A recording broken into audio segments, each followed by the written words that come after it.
Hi, everybody. My name's Jason. I'm Caden. I'm Jaden. I'm Yah. And we are the YAHOSHUA and the Torah YouTube channel, and we are your family, and we hope and pray that you guys will consider us your guys' family. We thank you guys very, very much for hanging with us like we always do. Today is a preparation day.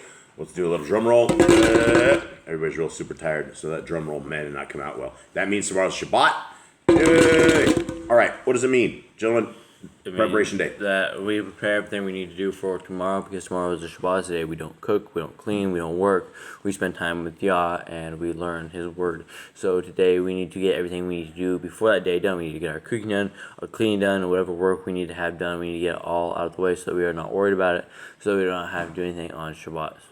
Yeah, and a Hebrew day is sunset. Sunset is when a Hebrew day begins. It is when it ends, and it also begins. And you can see that from the beginning of Genesis chapter 1, when it talks about creation, and it talks about evening and morning being the first day, and they reiterate that over and over and over. And a lot of people believe that the beginning of the Hebrew day is when the sun comes up. And so according to scriptures, we don't see it like that. It doesn't look like that. In fact, there's so many different times when people are unclean until even. Until they wash, until they are unclean, until even, and the new day begins. That is when we believe that the day begins. And so tomorrow is a Shabbat, and again, it is a day you don't cook, you don't clean, you don't work, you don't do anything. It is set apart for our Creator.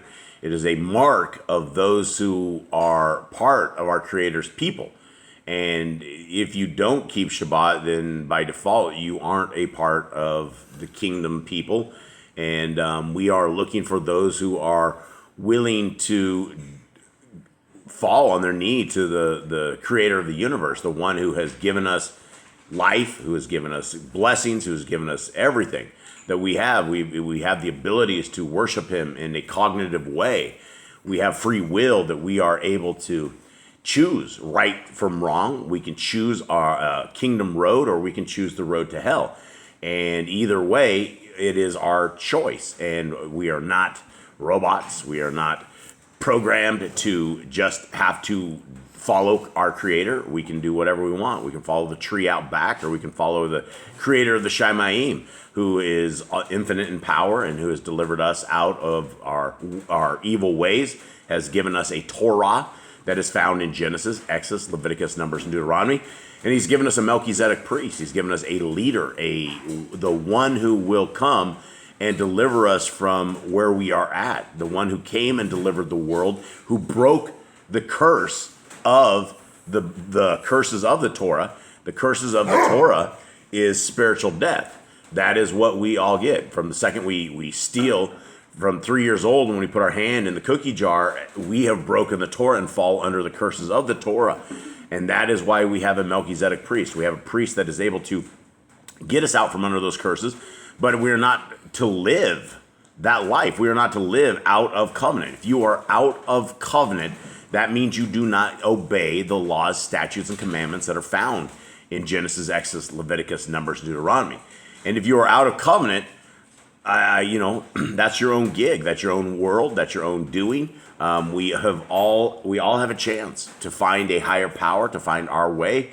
And this is what our hopefully calling is that we can grab as many stragglers out there as possible, as many people who are willing to be unprogrammed. All of us have grown up in this churchianity, in this religion. This it's literally it's a demonic Satanism of Christianity, and many people will be very, very offended when they hear something of that sort. But it is very, very true, because Christianity goes against everything that we know in scriptures.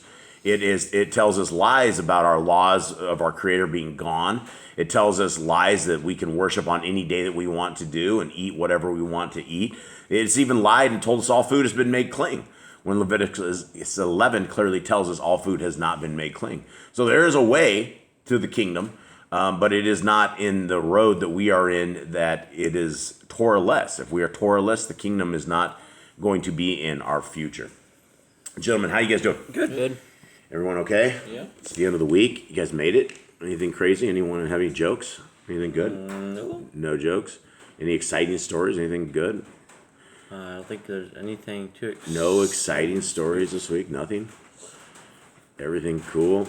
No hijinks. The cows never ran away. Hasn't run away. Didn't the cow run away this week? Finished. No, we did. Yeah, she started. Didn't we lose a cow this week? We had to put her back. Nothing else. It's just been a super easy week. We finished the Bible project. The Bible project got done this week, which was really super cool. And while we're talking about the Bible project here, this is what you're looking at as you're looking at the final fruits of this Bible project right here.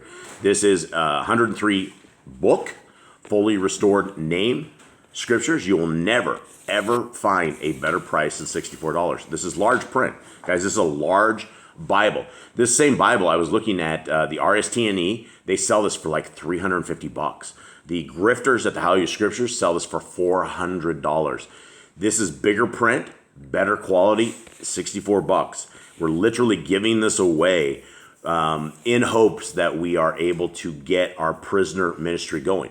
The people that have joined in on this, the people that will be shipping this from the United States, are incredible Torah-keeping people. And we will be delivering these scriptures from India into their hands in late February or March. They will be shipping them out. Guys, for every scripture that we're trying to get out, we're trying to get one full scriptures into the prisons for the U.S. prisoners. We're building a business. And so this is why we're asking if you guys will help us be a part of this. And unlike all of these other little places out there, they're like, oh, donate to us, donate.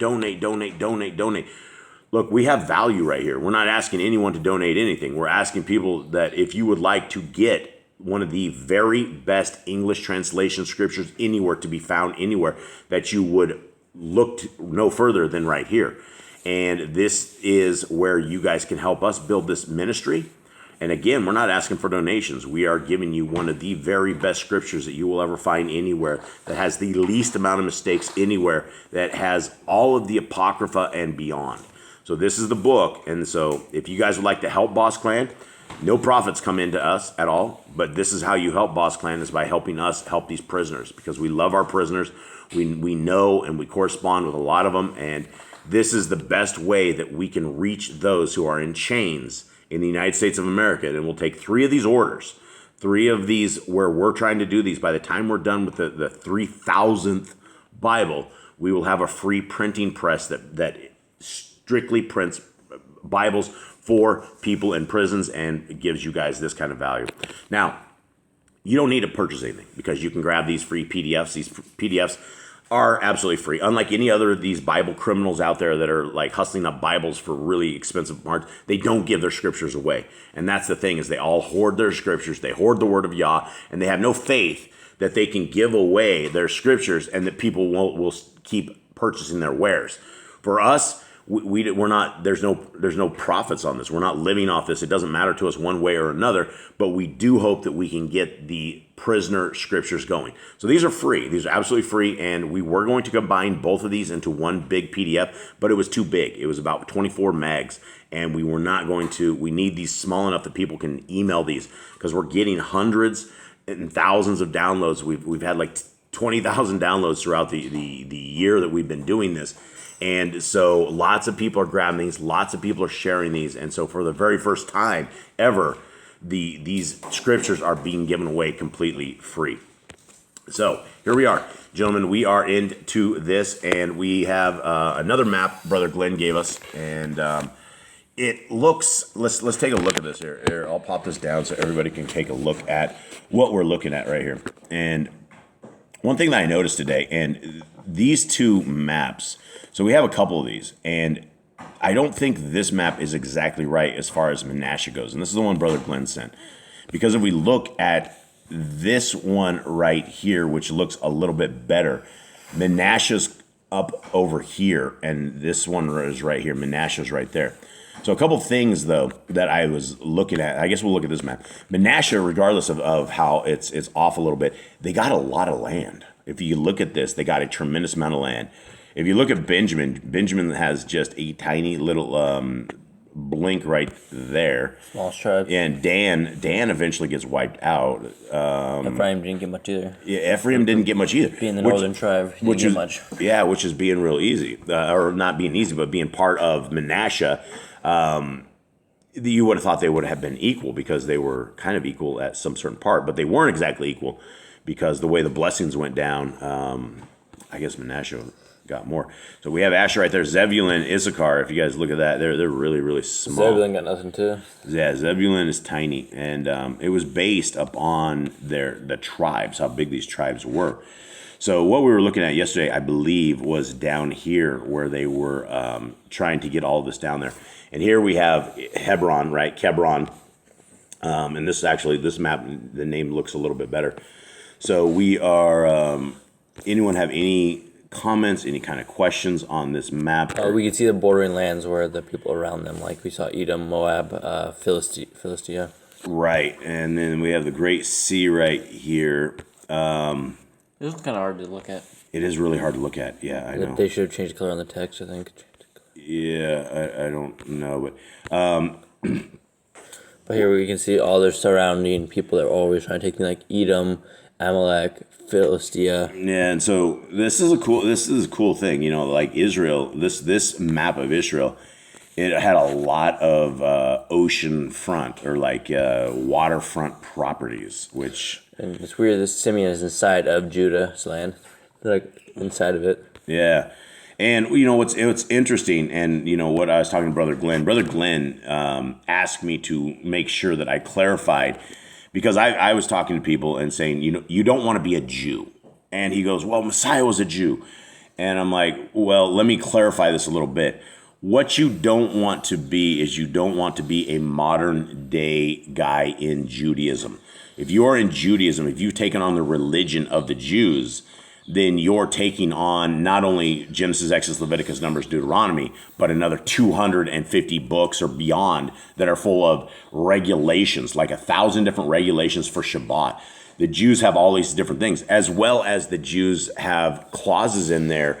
I believe it's a Sanhedrin, I think it's 25b or somewhere around there. They allow you to have sex with 3-year-old children. And so there is pedophilia in this. And if you actually start studying some of these Talmudic Jews and their circumcision, these guys are into a bloodletting ceremony. It's not just a circumcision. There's some problems where the modern day Talmudic Jews are ingesting blood during their circumcisions. And I'll leave it at that because it is extremely vile. But you don't want to be a Jew. If you want to be called something, probably like Ruby said, would be called a Hebrew, right? That's what we should be called. We want to be Hebrew people. We don't want to take on modern day religions of any kind of things of this nature, because it's not what we should be. We should be a child of the Most High. And the child of the Most High has a set of regulations and rules and things that we should all be keeping. All right. You guys all ready? Yes. Okay, so if anyone has any other questions, you can hit me up offline on this entire Talmudic Jew thing. You guys can email me or whatever. I'll explain it to you more. You can't explain a tremendous amount on YouTube because they are, it's the powers that be. So here we are. 14. Now, these the children of Yisrael inherited in the land of Canaan, which Eleazar the Kohen and Yahushua son of Nun, and the heads of the fathers of the tribes of the children of Yisrael caused them to inherit. All right, who's Eleazar? He is Aaron's son. Yeah. It's cool to see he's still around. I think he's pretty old at this point. Yeah, but we had Eleazar's, he and Phineas. Phineas' son. I think he'll be here soon. Yeah, these guys are famous. These are super famous dudes. Okay, 2. Their inheritance was by lot, as Yahuwah had commanded by the hand of Moshe, for the 9 tribes and the half tribe. For Moshe had given the inheritance of the 2 tribes and the half tribe beyond the Yarden, but to the Lewites he gave no inheritance in their midst. For the children of Joseph had become 2 tribes, Manasseh and Ephraim, and they gave no part to the Lewites in the land, except cities to dwell in, with their open land for their livestock and their possessions. As Yahuwah had commanded Moshe, so the children of Yisrael did, and they divided the land. And the children of Yahudah came to Yahushua in Gilgal, and Caleb, son of Yevunah, the Kenizzite, said to him, You know the word which Yahuwah said to Moshe, the man of Elohim, concerning you and me, in Kadesh Barnea. I was 40 years old when Moshe sent the servant of Yahuwah. I was 40 years old when Moshe, the servant of Yahuwah, sent me to Kadesh Barnea to spy out the land, and I brought back word to him, as it was in my heart. But my brothers who went up with me made the heart of the people melt. But I followed Yahuwah, my Elohim, completely. So Moshe swore on that day, saying, the land on which your foot has trodden is your inheritance, and your children's forever, because you have followed Yahuwah, my Elohim, completely. And now see, Yahuwah has kept me alive, as he said, these 45 years since Yahuwah spoke this word to Moshe, while Yisrael walked in the wilderness. And now, see, I'm 85 years old today. Yet, I am still as strong today as I was on the day that Moshe sent me. As my strength was then, so my strength is now, for battle, and for going out, and for coming in. That's pretty strong. Yes, well, he's obviously, Yah has kept him healthy. Right, and he still lives, I think, till 110, if I'm right. Yeah, he's we have this old dude down here. Jack. We call him Jack, and he's like, how old's Jack? Like, I think he's almost 90. 90? No, he Yeah. is like, when we met him, he was like This 86. old timer. Yeah, this old timer does push-ups. He's doing like 500 push-ups every morning. He's ex-military. But this old dude, one day he'd flipped his shirt off, and this guy was chiseled up and shredded. Like everything he had, it was like we were looking at this dude, and we're like, holy moly, this dude is shredded. And we'd never say, it is possible to absolutely look amazing at 90 years old if you will contain yourself. And I haven't seen Jack for like a year or so or two. He's got to be really old, but this old dude is shredded. So this is what I was thinking of: old man Jack and Yahushua. He's probably just that thing. He probably rips his shirt off. And he's probably just shredded. He's like, "Look, I'm 85 today, and I'm like busting a move. I'm still as strong I today." wonder how old Yehoshua is. Did we ever get like an age on Yehoshua right now? Like You said he's 85. Yehoshua, no, that's Caleb. No, it's Joshua. This is Joshua. We're talking about Joshua. This is all about Joshua. Oh, I thought Yeah. Caleb was still talking. No, this isn't Caleb. What do you mean? We haven't talked about Caleb for a bit, buddy. No. Wrong chapter, wrong day, wrong meeting, wrong talk. We're not even talking about Caleb. Where did Caleb come in at? Okay, we are talking absolutely about Yahushua, and he's 85 years old. Jay, do you have something? This might be Caleb. Is this Caleb? Hold on. So Caleb's up here talking. It's all in quotes. It's still. Then Caleb, the word of Yahuwah, and he still talks. He goes, "I was 40 years old when Moshe is servant in my land." Then he goes down here and says, "I am now 85 years old." He's 45 years keeping me alive. Maybe Kate is right. And then in let's read this again. Yeah, you gotta read up to 13. Where are we at? I think we are on 12. Are you sure we're not talking about Yahushua? I'm pretty sure this is after reading that. I'm pretty sure this Do we have is to start over on this? Caleb. Now these are the children of Israel. Okay. As Moshe did, sorry guys, we're just trying to figure this out along with it. And the children of Yehuda came to Yahushua in Gilgal, and Caleb, son of Yehunah, the Kenizzite, said to him, "You're right. Caden is completely right. I'm wrong." All right. Well, it was your first time for everything. Just kidding. I'm wrong all the time. But that joke never gets old. All right. So it is. Caleb is this dude. He's like old man Jack. Okay. So we're not talking about Yahushua. We are talking about Caleb. Okay. So you know the word that Yahuwah said to me, Moshe, the man of Elohim, concerning you and me in Kadesh Barnea. Jay, didn't catch this either? No, I guess not. I really thought this was talking about Joshua. Eli, you're kicked out of the club. You are definitely kicked out. I knew that Caleb had said that, but I was wondering if Yahushua had said that as well. I never said that. Yeah, you're kicked out. Still talking. You're kicked out. You need to get your Bible. Yeah, you're banned from this place. If you don't bring your Bible up here, you're banned. I was from listening. here. You weren't listening. I was. Oh, no. Okay. Are you arguing with your parents online? That's ouch. Ooh, snap. Okay, here we go. I think Where you're we at? 12. I think you're on 12 now. 12 now. Now, Kate actually got this figured out for us that this is old man Jack is Caleb. Yeah, old man Jack. Okay, so where are we at? 12. Now let's just start on 11 again. Yet I am strong today as I was on the day that Moshe sent me. And my strength was then, so my strength is now for battle and for going out and for coming in. How did you know this and we didn't know this? You haven't even been part of this Bible project. It said it was Caleb literally said, and Caleb came to Yehoshua saying. You might be a genius, bro. We might be inferior. It literally just said, Caleb came to him saying, "Remember what happened? Remember, I'm strong. I'm old now, but I'm strong." I don't. Yeah, I guess he's right because they never swapped back to Joshua. It never said Joshua said. So yeah, I guess I just completely missed it that this wasn't Joshua talking anymore. This is an interesting family discussion, and everybody actually heard Eli argue with me. Amazing. Okay, Eli, what do you have to say about all that? Okay. Anything? I was listening. Oh, okay. That's good. Okay. 12. And now give me this mountain of which Yahuwah spoke in that day. For you heard in that day how the Anakim were there, and that the cities were great and walled. If Yahuwah is with me, then I shall dispossess them, as Yahuwah said. YAHOSHUA then Baruch him, and gave Kebron to Caleb, son of Yehunah, as an inheritance. So Kebron became the inheritance of Caleb, son of Yehunah, the Kezanite, to this day, because he followed Yahuwah, Elohim of Yisrael, completely. Now the name of Kebron was formerly Kirith Arba, the greatest man among the Anakim, and the land had rest from fighting. All right, so Kebron, we saw this right here. Kebron is right here. So this is what we're talking about, this particular part. Right under Judah. Yeah, well, this is supposedly like what Judah was and began the southern tribes. And that's mystical, like busting a move or something. Okay, all right, well. Another thing I want to mention is Caleb and Joshua, I think, are probably similar in age since they were both in the same generation. So they're probably both around 85, 90-ish.